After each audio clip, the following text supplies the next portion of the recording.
I'd like to start by acknowledging the First Nations people on the lands in which we're all meeting today, acknowledging that there are many. I pay my respects to the elders past, present and emerging, and I pay deep respect to my own country, which you can see on this slide here.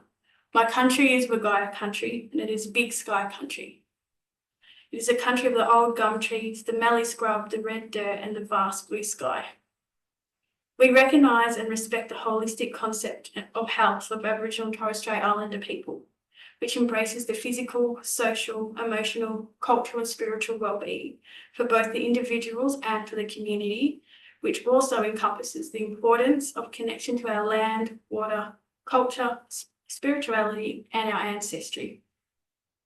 We also want to acknowledge the beautiful intrinsic connections and the continuing relationships that our people have to the country, and value the cultural knowledge, strength and resilience in our work to improve the lives of all people.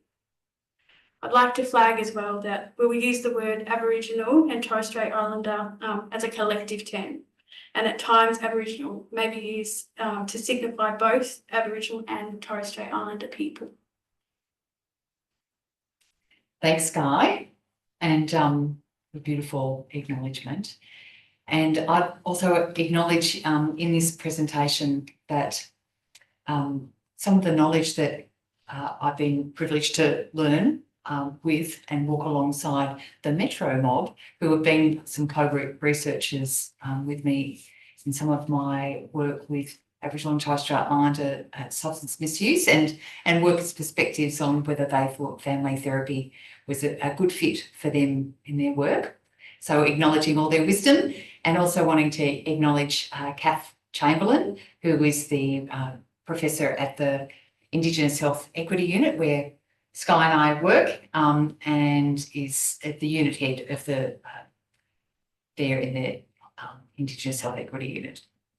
Anyhow, so acknowledging that wisdom.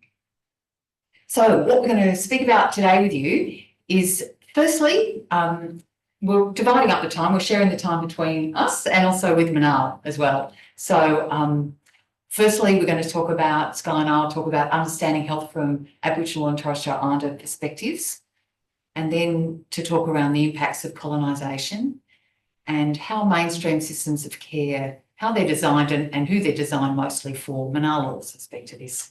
The concept of health sovereignty and why that is critical to delivering services with Aboriginal and Torres Strait Islander people, and putting culture at the centre of service design and what that might look like. And then Manal, we'll hand over to Manal, and she'll talk about substance misuse in Muslim communities and migrant and refugee communities as well. Great. So Hand over to me. Yes, I am. Yeah, so I think what we're looking at here is the social and emotional well-being. So it's really important to understand that, you know, prior to colonisation, that Aboriginal and Torres Strait Islander people, we had adapted and thrived in Australia for at least 60,000 years. There were over 500 Aboriginal and Torres Strait Islander countries, and each of those had their own sophisticated laws and systems and ways of being, as well as thriving art and a spiritual culture. You know, we know that there's available evidence that suggests that around 1788, Aboriginal and Torres Strait Islander people and children were healthier than most Europeans of that time. And the state of well-being was really centred around connectedness, and it was fostered within systems of kinship and community care for millennia. The social and emotional well-being for Aboriginal people really, you know, at the heart of it emphasises connections to the body itself, to the mind, to the emotions, the family, kin. It's all connected, the community, culture, land, spirit and ancestors. The social and emotional wellbeing framework, which you can see up here, was developed by Dr. Grave G and his colleagues. And when we look at it, you know, we think there's a lot that we have as one of the world's oldest cultures, continuing cultures, to share about the different ways in which we foster those connections and have that relational wellbeing. Thanks, Skye. So, Skye is saying that the connection to country and community and all of those aspects of health as Aboriginal and Torres Strait Islander people understand it were really shattered as a result of colonisation, and every aspect was affected. So the ongoing impacts of colonisation place Aboriginal and Torres Strait Islander people at increased risk of harms from substance misuse. And because of colonial genocidal actions like state-sanctioned massacres, the First Nations population went from around 1 to 1.5 million to 100,000 people by the early 1900s.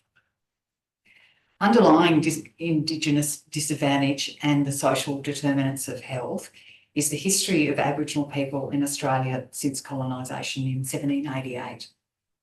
This history has included dispossession, loss of autonomy, racism, social exclusion, and assimilationist policies that provided a legal framework for the removal of children and families from their families.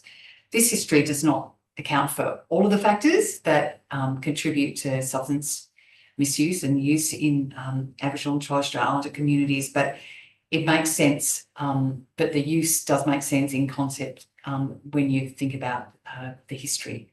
It makes sense in response to that history.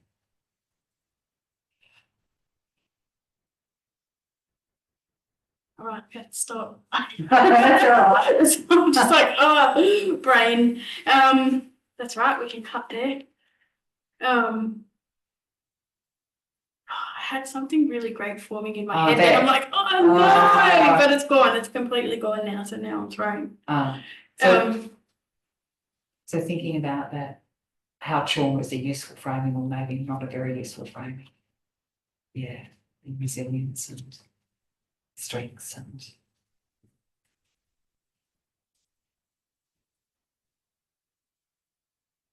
it's gone. no, it's all right. It's fine. That's all right. Yeah. We can we can Add it in. add it in. Yeah, it's gone. Lost my flow. That's okay. Will we just keep will we keep going? Yeah, I suppose. Yeah, or what? Like it's not going to come back yet. No, I think it's gone. Yeah, yeah. Well,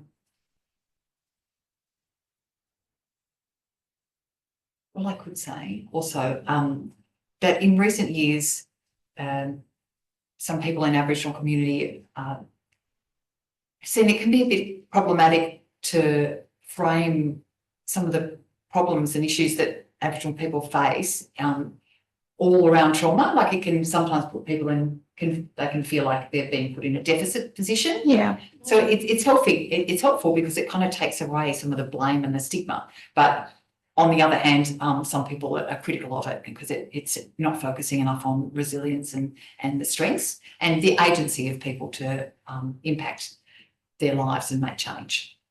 So just noting that, really. Yeah. So so considering, I didn't even change the slide before. So that was the slide for around the impacts of colonisation. Yeah. Anyway, so just talking a little bit about how much of a problem substance misuse is in Aboriginal and Torres Strait Islander and communities, and is it any different from other parts of the population? So there's a number of surveys, not all surveys say this, but when that Aboriginal people tend to actually drink less, there's more Aboriginal and Torres Strait Islander people that abstain from drinking alcohol at all. Though when people do drink, the stats say that they drink at a more harmful level and a tendency towards more binge use, perhaps. And then in terms of illicit drugs, there's cannabis, like in a lot of populations around the world too, is the most commonly used drug, and also strong painkillers, not over the counter, and opioids, and some methamphetamine use. Though it's always hard to get very accurate, actually, statistics on this, but but this we do know. Yeah. Yeah, and I think as well, you know, for Aboriginal and Torres Strait Islander people, that we don't always have the same access, you know, the same level of access to healthcare services to non-Indigenous Australians. So we know that there's disparities in the use of health services as well, and that, you know, indicates problems with the access issues to these services, and a lot of them have got to do with the availability, the distance travelled, especially if you're in a remote area, or, you know, some of those very, very remote areas. Affordability, you know, cultural appropriateness. Is it actually safe for you to attend that service? And, you know, that also leads into just from previous experiences within the healthcare system. If they've had, you know, had previous experiences of racism within the healthcare environment system, you know, for themselves, family or community members, we may not want to go in there. Absolutely. And there was a study that was done in 2018-19, and it said that some of the reasons why Aboriginal people didn't access those services was because of cultural reasons, like Skye's saying, you know, that there was language problems, there was discrimination, and the services weren't culturally appropriate. So that's kind of borne out, Skye's saying, in some of the research as well. So in terms of the problem too, we're going to talk about some of the different concepts and perspectives from Aboriginal people's points of view about what really helps in terms of treating or healing from substance misuse. And some of that is around culture and a connection to land and country, which we'll hear about in a second. Though there's also been some difficult associations between drugs and alcohol and identity for Aboriginal people since colonisation. And important to say that drugs and alcohol weren't a problem before colonisation, and there wasn't the kind of the strength of Macassans to bring in some alcohol when they were trading, though the strength of alcohol and also drugs that were available in Aboriginal communities was not like came through colonisation. So I've got this slide up there with some quotes that came from some of the workers that I walked alongside and co-researched with, and what they heard from people that they were working with in terms of why they drank and how they understood why they drank. So as a result of dispossession and disconnections and stolen generations in Australia, and the way alcohol and drugs were denied to Aboriginal and Torres Strait Islander people, and also at the same time very confusingly used as payment for work, along with not very nutritious food and tobacco and tea as a payment, helped to create some unhealthy identities and cultures around drugs and alcohol. There's also a citizenship was tied to being able to drink for Aboriginal people when they were granted citizenship. Unbelievably, in 1967 that occurred. So this first quote, you can see, yeah, there was something where you were drawn to your people. For him, it was like drinking in the park, and I'd say, why? And he'd say, that's where my friends are, that's where my people are, that's what it's about. And Gregory Phillips has done some work in this area too, talked about there being a perception that not drinking means that an individual can be trying to be better than or trying to forget their Aboriginal identity by being a teetotaler. And yeah, and this last one, this is from someone who was part of the stolen generations. So they're coming back to Melbourne, Naarm, to meet my family, but they won't accept me. I started drinking so that they would accept me, and then they still wouldn't. And then I started doing drugs so they would accept me, and they still wouldn't. And now I'm a drug addict, and I'm homeless, and I'm Aboriginal, and I don't know what that means to me. Yeah, and I think, you know, thinking of my own experience and what this can actually mean, and I'll share a little bit about that. But, you know, what you said before, Jacqui, about that particular person who, you know, their family members, when they stopped drinking, were you know, they were told, oh, you think you're too good for us now, you know, or you're going to go big note yourself, you know, you think you're better than us, and you don't want to feel like that, because all you want to do is feel connected to the people that, you know, have been around you. And so as we can see on this slide here, this is my beautiful country again, the big Skye country. You can see why it's called that. And so I like to share, you know, in my own story, in my own history with alcohol misuse, like I avoided mainstream health services like the plague to seek support. Like I just wasn't going to go in there. And, you know, there were lots of factors. The main one, you know, of wanting to, why I wasn't going to go and access a mainstream service was due to, you know, intergenerational trauma, complex PTSD. You know, there was this whole idea that if I went in and even disclosed any alcohol use, that I was going to be, you know, labelled a black drunk, which would, to me, result in having my children taken away from me. So, you know, the biggest devastation. Over time, you know, there was one time where I went to a GP. I was brave enough and I asked if I could go on naltrexone, and you know, she responded gently to me, and she was really great. You know, she was saying that it's something that goes hand in hand with therapy. She wanted to leave me out in the wild, you know, give me this medication, and then I'm out in the wild, I've got no coping mechanisms because obviously she could see that for me, alcohol was my coping mechanism. You know, it was a fair point, but at the same time, you know, for me in that moment when I felt, okay, I'm brave enough to go and seek support, I know what I need. And because of her response to me, I just felt this further sense of, okay, no one understands me, even though I feel like I'm telling them exactly what it is that I need. At some point, I moved back to this beautiful big Skye country, my Aboriginal country in Australia, Maguire country. And my plan was to stay for 6 months to be closer to my mum, who was unwell. She's fine now. And also just to get out of the city for a bit. And I think really in that time what ended up happening was there was this like deep ancestral connection to my homeland that is really, really difficult to explain, really. And that in itself was a huge catalyst to healing. And most days I'd go out to Lake Tyrrell, which you can see out here, the beautiful Salt Lake, and I would sit there. It's a sacred lake for my people. I would sit there, watch the sunrise, I would watch the sunset, I would just walk on the salt, and I would just actually breathe.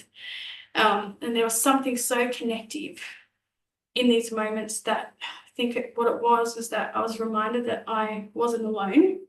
And over some months of doing this, my alcohol use was like barely, like non-existent. I just wasn't drinking very much anymore. You know, my relationships had changed completely. You know, some of the old relationships were over, others were reawakened, and the new ones flourished. You know, the connections to my family and community had shifted as well, and the relationships with my children became better. You know, I felt stronger in myself. You know, I liked myself. And I share, you know, just this tiny snippet of the story because, you know, it's really important to acknowledge that the ways of healing and recovery can just vary so widely. You know, and I share it because for me, as an Aboriginal person and as a mother, culture was actually my protective factor. And it was my ways of knowing, being, and doing that really was at my heart of healing and recovery. You know, and whilst it wasn't just sitting on a salt lake that magically cured me, it was the fact that country was my support source, and it was my mentor and my connection, and I could draw everything from that. And I think because of that, you know, deliberate act of having country as my mentor and support, it was my foundation. And then I was able to look at other areas in my life where I felt like my health and well-being were at stake. You know, reassessing relationships, setting healthy boundaries, and some things that seemed impossible weren't anymore. And, you know, when one thing in my life started balancing out, it would flow into the next. And I think, you know, it was that strong feeling of being connected that for me, my cultural way of doing things was the right way for me. I didn't need to hide who I was, and I had that stronger connection. And like I was showing earlier in that social and emotional well-being wheel, is that there's so many aspects of ourselves and our well-being, of what it looks like when we view ourselves, of how to be well. Wow. There's so much in that story, Skye, and great for us all to reflect on that.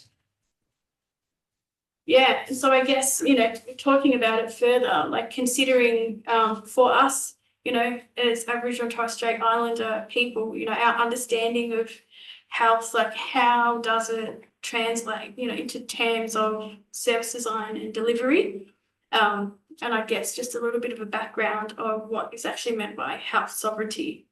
So what we know is that health sovereignty is really about recognising, respecting and promoting the self-determination of Indigenous people in our healthcare.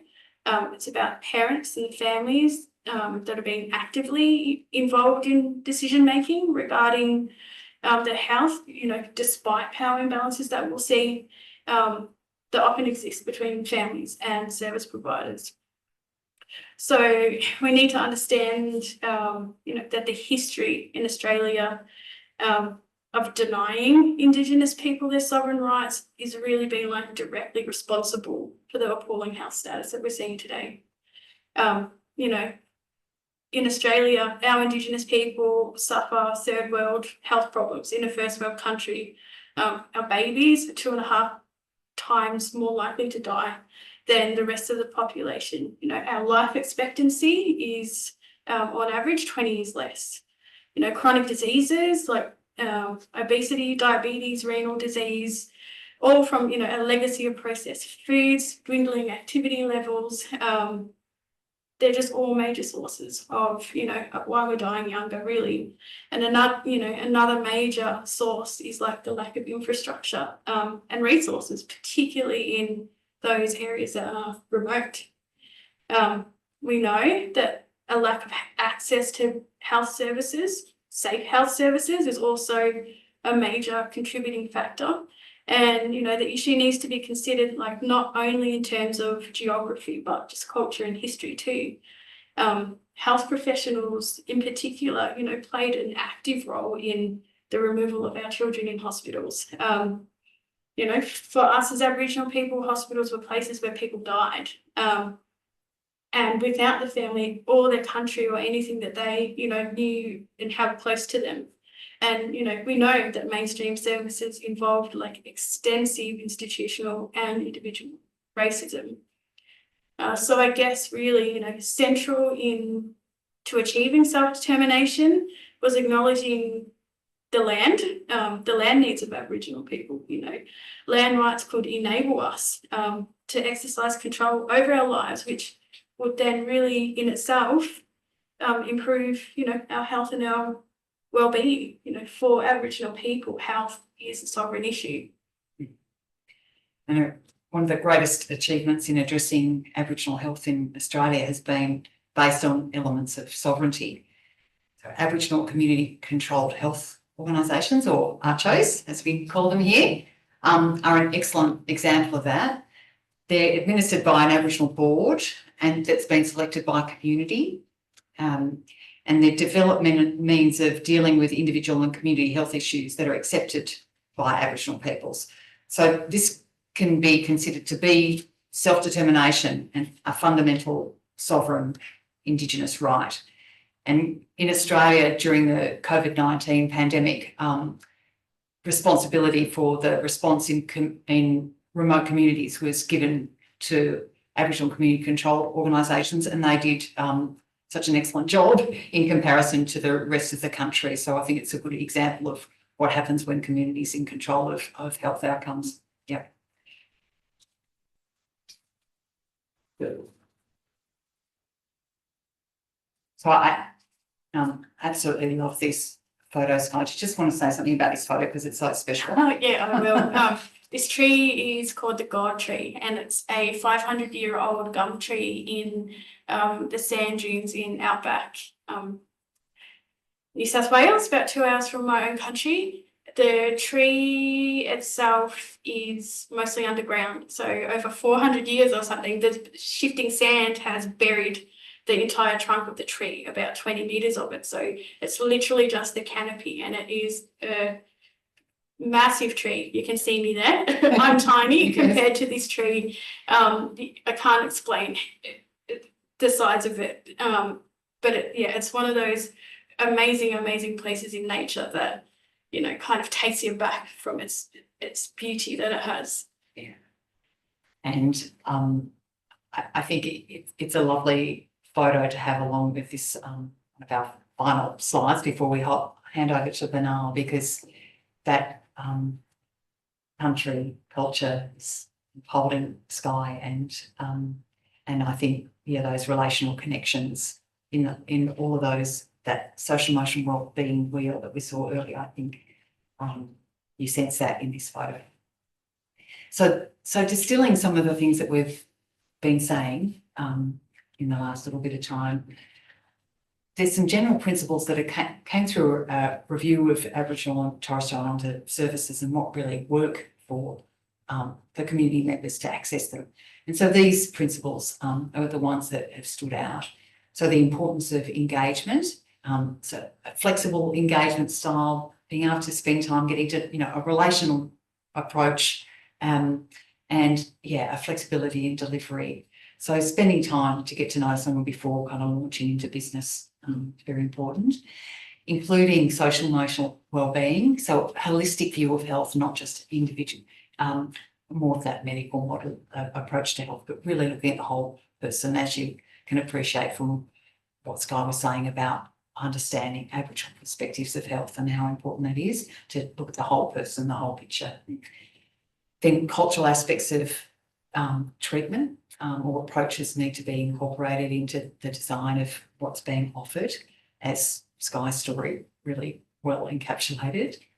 And mainstream approaches can work for Aboriginal people, but it depends how they're done in the process of consultation and how community controlled organisations partner alongside the delivery of those. So it's how they're done. So important to whether they resonate and whether they can work for Aboriginal people.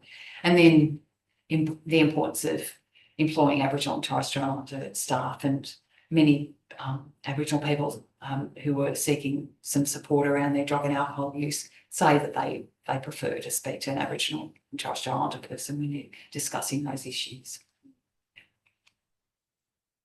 Yeah, so, if we get it right for Aboriginal people, we'll get it right for all people.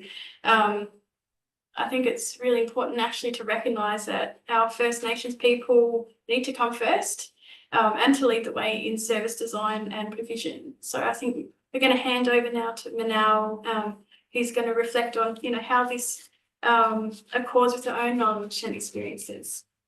Thank you. Thank you very much.